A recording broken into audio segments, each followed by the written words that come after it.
मनशियात का मकरूब धंधा करने वाले किसी रियायत के मुस्तहिक नहीं। मजीद इस हवाले से तफसीलात बता रहे हैं क्राइम रिपोर्टर मोहम्मद अरसलान। जी अरसलान, क्या तफसीलात हैं आपके पास, आगाह कीजिएगा इस हवाले से।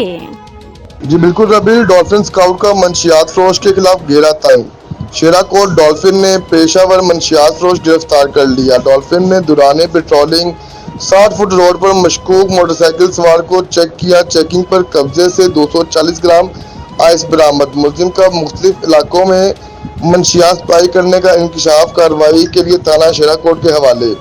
एसपी डॉल्फिन अरसलान जाहिद का कहना है कि मंशियात का मकरू धंधा करने वाले किसी रायत के मुस्तहिक नहीं। मंशियात फरोश के खिलाफ बिला तफरीक कार्रवाइयाँ जारी रहेंगी। जी।